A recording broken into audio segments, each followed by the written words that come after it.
Buongiorno, boys and girls and beautiful beings, and already made his way to the couch. Our second time international guest from Tel Aviv, courtesy of Stereo Society, the great Shahaf Efrat, aka Freedom Fighters. Hello. Hello. What's up? Welcome. It's great to have you back, my friend. It's and good to be here. as always, it is a pleasure to have you in Melbourne, Australia. It's not your first time here. How many times have you been out now? Wow, I don't remember. I've been coming to Melbourne for the last 8 years, sometimes like twice a year. So I say roughly like 12 times. I don't know, I don't remember. And those can follow Mr. Fighters on Instagram at Freedom Fighters, or also on SoundCloud and Facebook, all on the same handle. We saw some nice photos and pictures of you running around with some koalas and some wildlife yesterday. That was fun. How was that? That was fun. Great. We went to a sanctuary just outside of, just like an hour away from the city. Yep. And it was a dream come true to finally get to see like koalas and like the wildlife of Australia. Fantastic. It's just like, it's amazing. So the wildlife you're used to seeing in Australia, though, is on the bush doof dance floors. Usually on the dance floor, yeah. And the reason you were originally booked to come out here was for Rainbow Serpent. Yes. Which unfortunately, due to the fires and I guess some of the wildlife, is the reason why we're not out there. As someone that's obviously Rainbow's close to your heart, can you talk a little bit about, I guess, that festival and the excitement, and then obviously the disappointment that we all share for it not going ahead this year? Rainbow Serpent is my favorite festival of all times. Like, I don't think there's any other festival which I like more. 2017 basically changed the way I see music. Yeah. In what way? I don't know, just like I started understanding what psychedelic actually means when when I did Rainbow. Something about like the stages and like the colors and the people and like the whole energy, just I don't know, it gave me a different outlook. And I was super pumped, and when I did my last album, Rainbow was the first place I played it. Yeah. And it was supposed to be the same thing all over again with my third album. I was supposed to like introduce it on Rainbow. Yes. And unfortunately it got cancelled, but wildlife in Australia and people here are way more important than any festival. So I understand why they canceled it. It still really hurts. And but then we decided to actually come down here anyway and like do a show for people who actually wanted to come and like check me and Deco live. So and it's good to be here regardless. It always feels like home. Yeah, well, I think there was, just for all of Melbourne and Victoria in general, a bit of, whilst it was still a long weekend last weekend, it was Australia Day, there was still a bit of a sense of, I don't know, weird loss and disappointment of where we should have been out there partying, and not necessarily partying, but just all the loved ones that you see at Rainbow in particular. Like, I had some friends that were talking about how they go away with their couples every year to a certain place, and it's like, well, we've got our friends that we see, you're going to see them at Rainbow, or you're going to see them at Boom or Strawberry Fields, or you have your they're not festival friends, but they are festival friends, but you can rely on to see those happy faces there. So it is a wonderful festival, and whilst we're a bit lost, it was still great for you to come out. Whilst we're on the topic of that, one Australian artist who we very highly idolise, and you mentioned to us that you were very lucky to collaborate with last time you were on the TB podcast, is Merkaba, and you are doing another compilation with him that's due to come out in the next couple of weeks. We did a track together. It's going to come out as a single, and we decided that all the proceeds will go to basically the Red Cross and like and bushfire relief, which is awesome. That's cool. Like Australia is very, very close to my heart. I'm not like, I don't do it for to show off or something. It's just like, it's really close to my heart. My best friends are from here, and I just felt like I want to help any way I could. And since it's Merkaba's first ever collaboration, it's kind of cool to like, take that fire and like address it into something positive. 100%. Yeah. We're all craving to hear it. So it's called Moonlight Purpose. Moonlight Purpose. There we go. Yeah. So watch out for that one in about a fortnight. But more immediately, we have a massive release that's come out this week. Which is with Infected Mushroom and another Aussie. Yeah, Mr. Bill.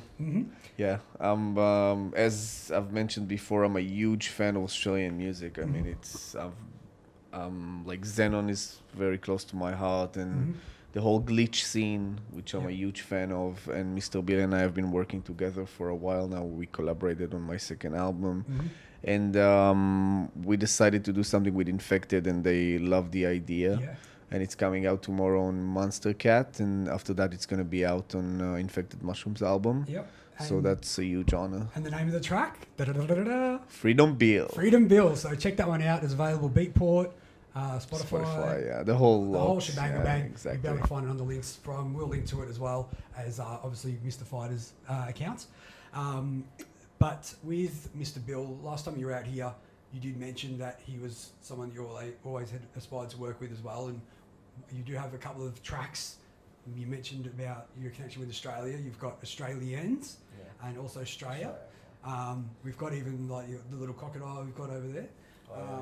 Actually, we played Show and Tell last time, and I don't know how I forgot, and I'll put a little flash up on the screen, but this was the one image that I don't know how I forgot to show it, but you probably don't remember that.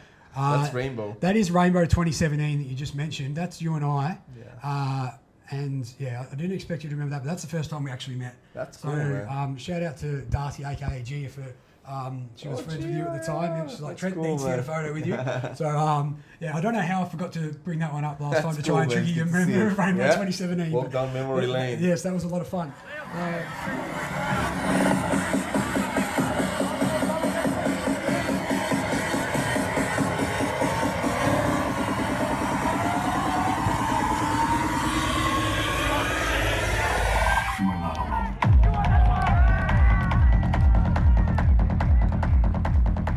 So yes, so back on to the point of your collaborations you've done. Is there anyone else that you still want to collaborate with that you haven't yet?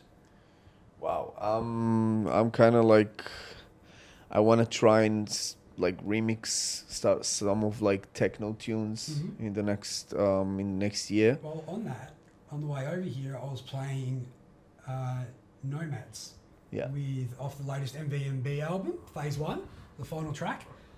Can you tell us a little bit about that one and how that came about? Because that is a lot. Yeah, it's a techno. Yeah. It's a techno track. So is that the style you think you kind of? No. lean It's towards just now, or? like I go to Denmark like once a year, and MVMB are like good friends of mine, and I love their music. They're like super techno trancey, like they have their own thing, and we just banged out like 2 tunes in like 3 days, and Nomads just came like to life in like 24 hours. We just like decided to do one techno and one like half trance. Yeah. So that was the techno one. They took it to their album. That was like, you know, they have really, really good music. So it's fun collaborating with them. Is it to turn a track over that quickly? Is that a normal occurrence, or does it usually take a lot longer in those sort of situations? Or What do you mean about Nomads? yeah, or like how fast? Yeah, it's just like we did it in like a day. I mean, it's just like if I have the right synthesizers around me and the right atmosphere and the right like you know people to work with, then I can bang out tunes pretty fast. And then I need another like maybe month to like make them actually sound really, you know, like high end as much as I can. So that's usually what I do. It's usually the idea of the track usually. I have it within like 8 hours or like a day max. Okay. If I don't have it in a day, then usually I don't have like enough Feel. enough like something to work with. You know what I mean? Yep. So yeah, that we banged it out in a day. Some tracks take like a year. Like the track with Merkaba took a year to like finish it. The track with Infected as well took like over a year, just because of like the time differences and the fact that we live in different places and we need to like meet and actually work on the track. So it took a little more. So how often are you actually collaborating in the room together as opposed to sharing files? I think the only collaboration I've done lately, which isn't like sitting with someone in the studio, was Merkaba. Yeah. Because we did it online, unfortunately, because he's in Hawaii. Yeah. But usually, even with Infected, I went all the way to LA because I felt like I needed to finish it. Yeah. Okay. But yeah, usually I try to sit with people in the studio. I Yeah. don't like sending files. It's different because when you sit with someone in the studio, there's like an energy there, and you need to take that energy and translate it into music. Yeah. And when you're like apart, it kind of, Yeah, it kind of loses that. Yeah, I do recall you talking about sharing the energy and how that bounces off the room last time you were with us. Another thing you mentioned is when it comes to making an album, that you shouldn't make it to promote yourself. you should make an album because you have something to say. Exactly. So now you've got a new album that's due to come out in March.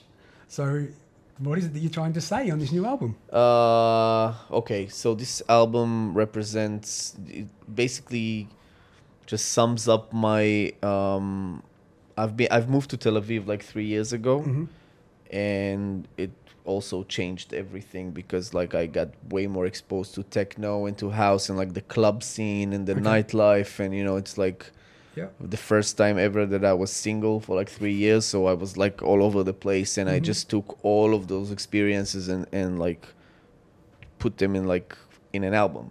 So it's still like trancey, you know. It's very fun. Yeah, it's very it's still trancey, but it's very techno oriented, and it's very different than what I've done before. And the first single already came out, which is Drumville. Yes. And that was with Modus? Yeah, that was with Modus, which is amazing, by the way. Check him out. And the second single will be One Level Down, which comes out in the beginning of March. And that's going to be released on Stereo Society. Stereo Society. Sorry, no, it's Iboga. Yeah. It's coming out in Iboga. Still got the Stereo Society. Yeah, dude. And then the album is coming out, and the album consists of 7 songs. Which are 6 originals and Dusty Kid remix, which I've done lately. Because I'm a huge, like, is my all-time favorite artist, basically. So I remixed one of his tracks, which I grew up on. So it was like, you know, a fun way to like finish off the album. So did you reach out to him for that? Yeah, we've been friends ever since Rainbow, actually. We met at Rainbow when I told him that I'm a huge fan, and you know, like, I don't really give a fuck if someone is hot or not. Like if I grew up on them, then for me they're always gonna be like and I basically reached out to him and I asked to remix one track, and then I couldn't handle it because the track was too good and I couldn't find myself, and then I asked for another one. It took me 2 years to like figure out which track I want to work with. And once I got the files, I didn't leave my studio for 3 days, I think. I just like worked, went to sleep, showered, ate, came back to the studio every day for like 3 days straight until I finished it. And now I'm like... Anyone whose mums say, oh, my kid just sits in the room playing with music all the time, that's how it's done. That's how the pros do it. They're allowed to just sit in their room and eat. And my parents didn't see me from like 15 until 17, so it's okay. It's part of the game. What's your favorite Dusty Kid song? Oof, I don't even know where to start, man. I think the one I remixed is one of my favorites. It's called Moto Perpetuo. It's from his Ravel's Diary album. And in the last 5 months, he's been releasing amazing music. You should really check it out. He has like Cholera and Gargantuan, and like he has really good releases lately. I'm a huge fan. Gargantuan is an absolute... Everything that comes out of him is like pure art. Is there any other artists that we should be looking out for at the moment, or like, I guess, what else are you listening to? Or you're probably listening to the stuff you're working on. I don't. To be honest, I don't listen. I don't like sit at home listening to psychedelic music, like to trance. It's just not what I do, because I try to listen to other genres in order to like bring different memories. Different like colors into my music.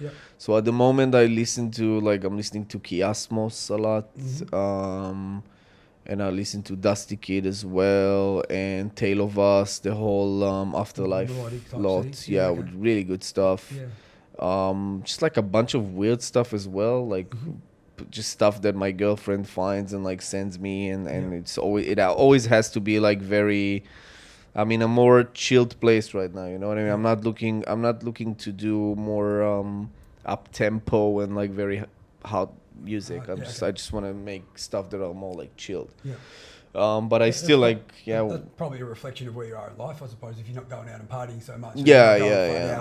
But still, even when I went out to party, I never, like, in the last few years, I don't look like, I'm not looking for like, you know, like I see artists playing and they're doing an amazing job, and when they break the dance floor and all that and people are screaming, but it's just not what I'm looking for. You know what I mean? I'm more into the trippy kind of like vibe. The more something between techno and psychedelic trance. Well, I do recall you did say that your goal with music was to make people think. Rather than scream. Like screaming is cool and all that, but you know, it's not a Britney Spears show. It's a psychedelic, you know, like act. You should like. So you're not going to do 17 costume changes and then shave Not your yet, head no, not and yet, then not spray yet, down? no. But the new music is way more like the new album is way more positive than the music I Sure. used to do before Okay. because it draws a lot of inspiration from like Yep. happy music, but not in. I try to do it not in a cheesy way, Yeah. but like I think Drumville is like the best example of Yeah. that. It's just like Well, it's if you- happy, but it's not cheesy. If you're inspired by places like Rainbow, then obviously that's probably going to be a good reflection, I guess. Definitely. Yep. Yeah. So how many tracks on the new album? 7. Oh, cool. So Seven, nice and 6 originals, 1 remix. Fantastic. Yeah. Are you allowed to tell us who's done the remix? Yeah, I told you, Dusty Kid. That is yeah, the one. That's the one. remix I Yeah, did, cool. And with the album, sorry. So last time, let's double back. You told us about how you wanted to start using a lot more synths in your production, which you did a couple of years ago. So this is getting into the kind of nerdy part of the interview. But are there any types of hardware at the moment that you've been using a lot, or any plugins or anything like that you really, I guess, have implemented a lot more than you used to, or is it a similar sort of formula? Last July, I came back from Japan and I bought SH5, which is a 1975 Roland monophonic synth. Yes, because you are a hardware, Just vintage hardware aficionado, aren't you? yeah, it's just fucking amazing. Just amazing machine. Not a lot of people has it. Like in the trance scene, the only one who I know who has it is Eat Static. Okay, right. It's a really like cool machine. So once I bought it, I fell in love with it, and I wrote basically the whole album. I don't think there's any digital synthesizers in the album. Everything comes out of what do you have there? Like most of it is from the SH5, the TB303, the SH101, Juno 6, Oberheim Sam, MS20, Moog Rogue, and just a TR8 drum machine. Okay. That's The basically TR8, yeah. That's basically everything. I didn't use any. I didn't use any on-board synths, like any virtual synths. Yeah. So that's basically it. So Yeah. that's the nerdy part of me. It's like, the synthesizers. Yeah, and if you had one piece of advice for any young producers out there, what I think they've heard it all by now. It's basically, I think like I always see like artists are like, don't give up, keep working, blah, blah, blah. Like they always hear the same thing. I don't really think it changes anything. Okay. I really think that the only advice I can give people, like, like aspired producers, is that just work your ass off. Yeah. I mean, and just get used to the fact that there's always going to be someone better than you, and there's like this whole thing is a process. So if I take my music from 5 years ago, it looks cool, but I feel like now I'm like on a whole different level. You know what I mean? Like you're always evolving, so don't be hard on yourself. Yeah. And just like the most important thing is to enjoy the road. Yeah. You know what I mean? It's not the destination. It's there's the no journey. destination. Yeah. Like even if you do all the festivals, I don't know. Like I've done the festivals I've wanted, the EDC and Tomorrowland and like State of Trance, Rainbow and Boom, Zora, whatever. It's all cool, but once you get there, it's not like you feel you have like a sense of accomplishment where you say like I can die now. Yeah. You want more. You always want more. So well, enjoy the journey. Yeah. You know what I mean? And a clip I put up in one of our previous podcasts was from Kevin Durant after the Golden State Warriors won the NBA championship. And he goes, you think the world's going to be different when you win the title, but at the end of the day, all you've done is succeed at something, one of your goals in your profession, and then you're on to the next thing again. Exactly. So it's like, yes, you can take, I guess, credit and solitude in that you've achieved one of your goals, but it's not going to change your life a lot at the end of the day. It doesn't end. That's if we can really narrow it down into one sentence, I would say like enjoy the journey. Yeah. There is no destination, because like once you get to that, as an aspired producer, you always want to like the first thing you want to do is release in a good label. Or like once you do that, you want to release in a better label, and then you want to work with artists that you haven't worked with. You or haven't then you think of worked something with. else you want to say. Yeah, and then you want to remix that, and then you want to play parties, and then you want to play festivals, and then you want to play bigger festivals, and it doesn't end. And a lot of people, they are like that I saw along the years, they don't enjoy the journey. They always want to get somewhere, and they always want to survive. And what I think, like what I've, like after 15 years in the game, all I can say is like really try to enjoy the journey.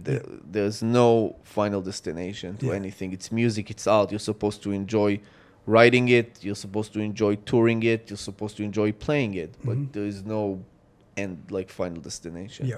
And Tim Mosley, aka Timberland, says it's just that. It's like, just make sure when you're in the studio whilst you're working, make sure it's fun. Because if it's not fun, then it's probably not going to be good, and other people aren't going to enjoy it either. That's the reason I buy synthesizers, because I enjoy playing with machines. You know what I mean? Like, I want to enjoy the whole trip. Otherwise, why even like bother? Yeah. Well, that just about finishes up. Before we do you mind passing that little creature over there? Oh, do you want to tell us about this? Where did this come from? Now, when I went to the sanctuary, I bought another gator. I have this thing where like people bring me gators to like gigs. Yep. A lot of like around the world. You are the Croc, and there's Reptilia is one of your exactly. releases. And so a lot of people bring them onto shows, and every time I see a cool one, then I buy it and I just put it in the studio. I have like 500 gators, Crocs everywhere. Sometimes people walk around the house and they're like, "Oh, I just stepped on a gator." And I'm like, yeah, Crocs, gators, they're all over the place. You haven't been up to the Steve Irwin zoo yet up there? Not yet, but I've seen Crocs in Australia. I went next to I don't remember the name of the place. Cairns. Yeah, exactly. There's like an island where you like crazy place. Yep. So I got to see Crocs. You haven't gone wrestling Crocs yet? I don't want to see wrestling Crocs. Okay, well, thank you very much again for your time. Thank you for having me. Just to recap, the three main things everyone should be looking out for is we've got this week is Freedom Bill with Infected Mushroom and Mr. Bill. Then we've got Moonlight Purpose with Merkaba, with all the releases going to the bushfire relief. And obviously that's why part of the main reason we're here, to show our support for the bushfire relief and thank all the emergency services and everyone around our country who's doing all they can to help continue us to grow and not burn, I suppose. Amen. The only burning that's good is the fire in the valley, right? Exactly. And then the third one is the album in March. Yeah. The One Level Down is coming out before the album at the beginning of March. That's a release from the album, One Level Down? It's a single with Domestic and Sfera. Fantastic. It's going to be out at the beginning of March, and then on the end of March the album is coming out, and then I'm out. Then you're out. Yeah, that's it. And then it's festival time, right? Yeah. So Adana, you playing that as well? I'm playing Adana, I'm playing Ozora, I'm playing Airbeat 1, I'm playing Genesis. I don't know. Yeah, I don't really, to be honest, sorry. Yeah, I don't remember all the names, but a few cool festivals I'm going to be around. We'll keep watching you on Instagram because it's fun to be along for the ride through social media. And do you find that's a big change as well in the industry now? Like Victor Ruiz was out here a fortnight ago, also for Rainbow. And he said that one of the main things that's changed is it used to be about producing and then going and DJing, where now you got to be on social media almost just as much. It used to be so many things, man. That's what people were not like. Once you're in the game for so long, you understand that everything changes all the time. You know what I mean? So 15 years ago, you could sit at home and make music, and if the music was good enough, then you would like play in parties. Yeah.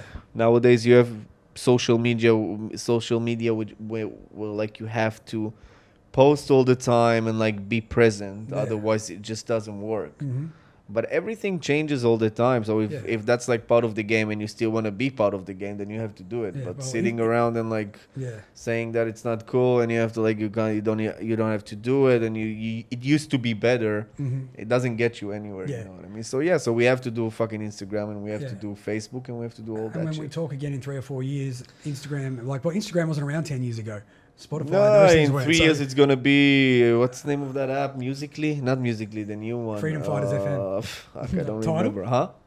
TikTok. Yeah, in 3 years it's gonna be TikTok for sure. It's gonna be something like that because it's always like that. You have like the younger crowd, they hop on something and then like they grow up and they take it with them, and then like if you want to be tapped to that crowd, you have to like and then be the new one. Yeah, you have to do whatever they want. So it's better if Facebook now is more the older. Yeah, it was the same with Instagram. At first, we all had Facebook. It was blooming, and then my friend came up to me and he was like, "You should download Instagram. Everyone is on Instagram. It's the next best thing." I was like, "Dude, I don't have any energy for that shit." And then at some point, he just told me, "You have to do it." Yeah. And I did it, and I started like posting, and it worked. Yeah. And now he came up to me last week. He works in he makes games for like phones and shit. Yeah. And he came up to me and he was like, "You have to download TikTok. It's the next thing." And I know he's right, but I don't want to do it because I don't have energy for like another fucking social media app. You need to know be what able I to mean? just one and it goes to everything. Yeah, but it doesn't work. But yeah, I'll probably have to do it at some point. I'm trying to avoid it as much as I can now, but I'll probably have to download it and like start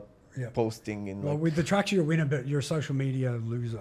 oh yeah, I'm a loser. All right, well, thank you very much, Shahaf. We appreciate your time once again. We hope to do it again. My when pleasure. the next album comes. All the best success.